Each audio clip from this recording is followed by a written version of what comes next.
In this video, I am sharing my experience setting up my home office.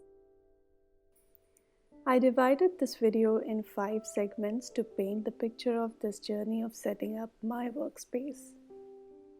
The first segment is about realizing the need and taking the first step. My new year always begins with a few resolutions, and 2022 was no different. What I held as my priority this year was to bring out my best in my professional friend. Doing my work mindfully and taking steps to attain the goal that I envisage. And during this process, what came to my mind was the need for a suitable workplace. With so many things happening around, focusing on productivity is a task. I realized that one of the ways to increase efficiency in the work front is to create a space of your own as a workstation. Keeping this in mind, on the very first day of 2022, I decluttered my home office room and did the basic setup.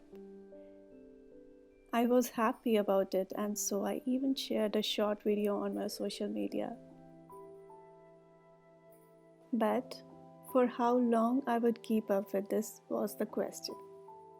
Would this also end up in a day or two as sitting anywhere but not on my desk is my old way of working at home? Surprisingly, in a few days, my cozy work corner became the place that I yearned for. And thus, I also realized that taking the first step is important without getting into details to know if this is working for you or not. For me, this was definitely working. Now it was time to envisage or plan the details. I could see how this new change was making a difference in my work life and eventually motivating me to decorate my room. What would my workstation be like? This was the first question that came to my mind as I wanted it to be one exclusive space catering to my needs and persona. I felt the importance of envisaging my workspace and being mindful about it. Not only because I work there, but I thought the aura of the place is equally important for my well-being. In the process, first thing I did was to vision my workstation, the ambience, the style, and the do's and don'ts. I realized that my workstation needs to be an extension of me in more ways than one.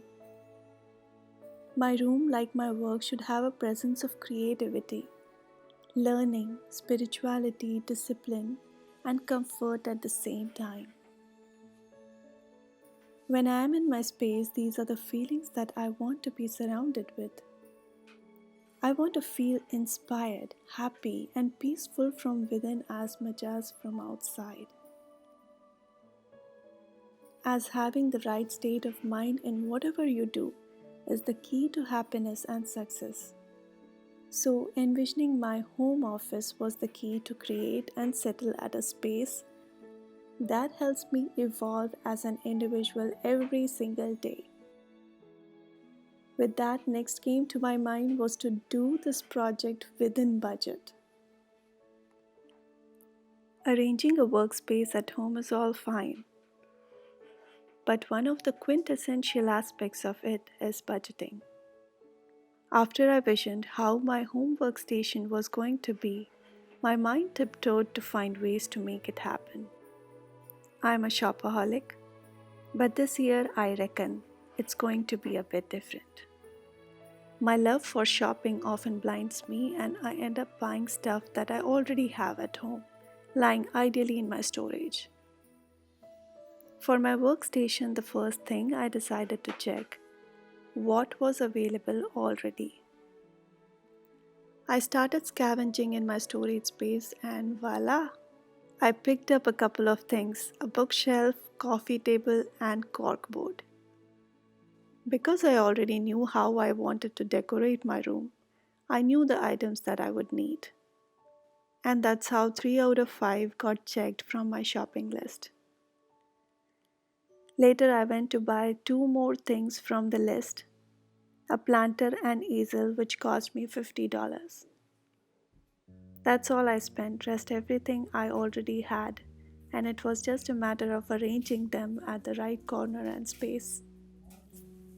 The lesson learned was the fun of budgeting lies in reusing and recycling and not spending unnecessarily. Now it was time to enjoy my nicely done home office. While enjoying it, I could see the difference it made.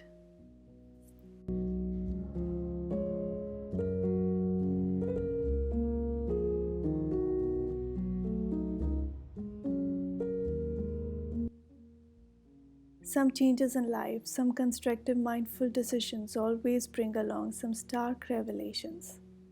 Creating an exclusive workspace for myself was no different.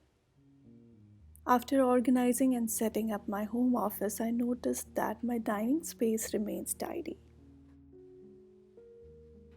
Earlier, when I used to sit at the dining table and work on my laptop, the entire place would be cluttered. The laptop, mouse, and hard drives were all around lying in the area, making it look untidy and messed. Also, working at the dining table kept me close to the kitchen. I would often cook and do my work simultaneously, thinking that to be an efficient way of managing both home and office. But I was wrong. In fact, working at the dining table made me toss between cooking and working. Now, with the new home office, I have better time and work management, and I'm being more mindful in whatever I'm doing. Also, while eating, I was often tempted to check my laptop for any updates. Instead of focusing on the food that I was eating, I was distracted, which was definitely not a great habit to build.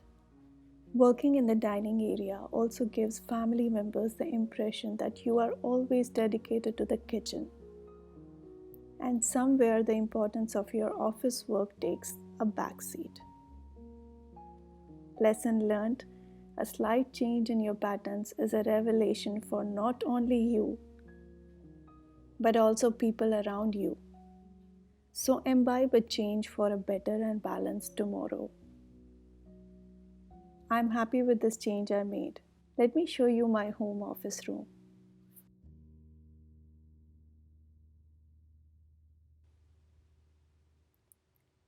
Taking a tour of my home office would typically mean sneaking into my own space.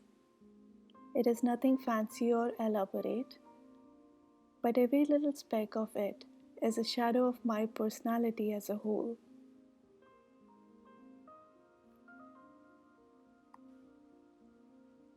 I am someone who believes in staying one with nature, and so making my workstation have the warmth of sunlight and greenery of leaves was imperative.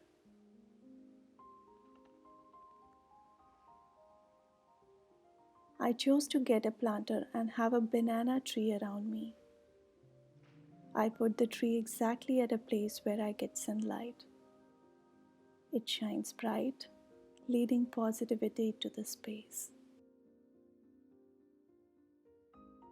To achieve anything in life, the first and foremost thing one needs to do is to envisage it so that it manifests in its own way. And so I thought, why not have a vision wall where I will place the things that can make a part of the vision I want to create. I also placed a bookshelf and an easel. I hung a corkboard to include the rest of my interests, desires, accomplishments, and memories. Relaxation and de stressing is a part of my work schedule. I created a small cozy corner on the floor with cushions around that I use when I want to stretch myself or read. I sometimes feel that we are forgetting to sit on the floor. The two advantages of sitting on the floor that I could think of: that when you get up, your body gets more exercise than sitting up at a height. And the second I already mentioned, stretching. My desk is big enough for me, at least for now. Now I work on my desk for hours without any distractions. The closet next to the desk helped me to keep my documents, stationery, and other items organized and gives a clean look from outside. In the last 5 years, this is the first time I am making good use of this rule. I wish I had done this earlier. Anyways, the moral of this journey is having a workspace for yourself that has a reflection of you is a great idea. Define yourself and evolve with whatever you do.